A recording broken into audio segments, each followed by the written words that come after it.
roast you with. So I had to make a new list on the way here, so sorry about that. Okay, there comes a time in everyone's life where they meet their one true love, their soulmate, the person who makes them happy for the rest of their life.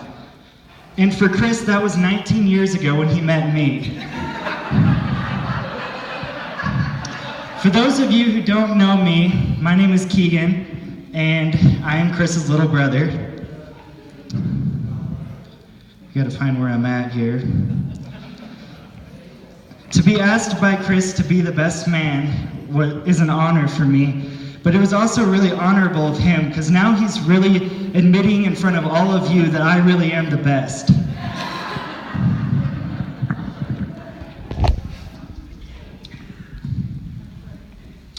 We grew up in a small town called Smithton, Missouri, and I know that's crazy far away, and that just shows how far I'll go for a free meal.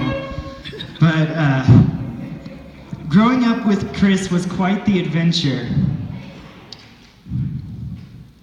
Chris and I are best friends, but we're also very different. He was always really smart and driven, and I'm the funny goofball. He was athletic, and I was and still am incredibly good looking. And now he is married, and I am single. And by the way, I will be giving out my number to any single girls after this speech.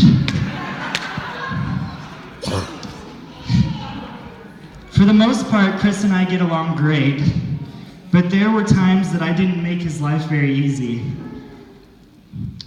I've always been a very curious kid. My mom tells stories of how we would be in the supermarket. I didn't do that.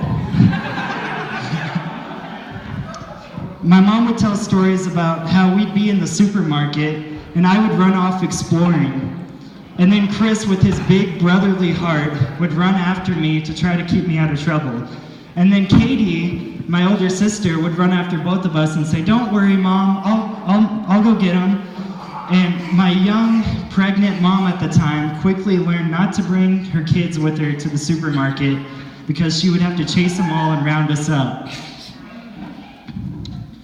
There are not very many things that Chris is bad at. Believe it or not, Chris used to be athletic. When Chris was in 3rd grade, he played for the 4th grade basketball team. When Chris was in 4th grade, he played for the 6th grade basketball team.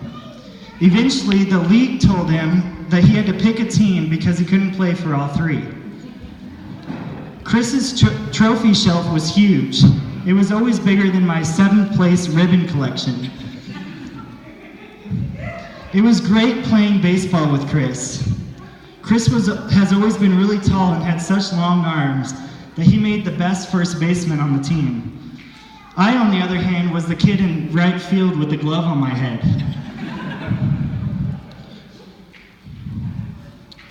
When Chris was in 6th grade, he played for an elite traveling basketball team. Me being such a supportive brother, I would love to go to all his games. There was one time in particular, Chris felt so cool because one of his friends was carpooling with us, and he was a real preppy rich kid. I embarrassed him so bad that time because I threw up all over his friend in the back seat.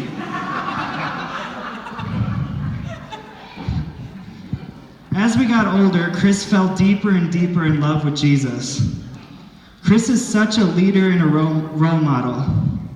When we were 15 and 16 years old, Chris and I had the opportunity to begin ministry together as youth leader and worship leader. Chris's relationship with Jesus is contagious. When you get around Chris, it is natural to fall deeper in love with Jesus. One thing I love about Chris is that he looks at people's hearts and he loves really well. Chris loves the Word of God and actively reads through the Scriptures and lets them transform his life. Chris is one of the most passionate people I know. I always knew that Chris would have an incredible love story. Before Chris met Libby, he had never been on a single date, he had never kissed a girl, and never pursued anyone romantically. Chris trusted God to write a love story that would surpass anything that he could ever write on his own. Libby, I can't describe the passion in his eyes that when he was first telling me about how amazing you are. Every time his phone would ding with a message from you, his face would light up. And sometimes I would really make him mad because I would text him and it would be dinging and he would think it was Libby, but it was really me. I've never seen Chris with anyone else that could make him laugh and enjoy life as much as he does with you. You make him happy in ways that I can't, nor would I want to. Everyone in this room would agree with me that you are absolutely beautiful inside and out. The way you love Chris is amazing. The first time I met Libby was at a prayer meeting at my church called God Seekers. And everyone who knows Libby knows that she's a God seeker. And Libby led a worship set at that meeting, and I remember I instantly liked her because of her passion and love for Jesus. It was so deep and real. So this couple before you is a power couple. They're a match made in heaven, and I'm blown away by God's faithfulness to you both. So let this be a testimony to all of us single people that the waiting really does meet the promise. I love you guys, and now I would like for us all to raise our glass, whatever drink you have. I guess I have chocolate milk. So let's all raise a glass and toast the lovely couple, Chris and Libby.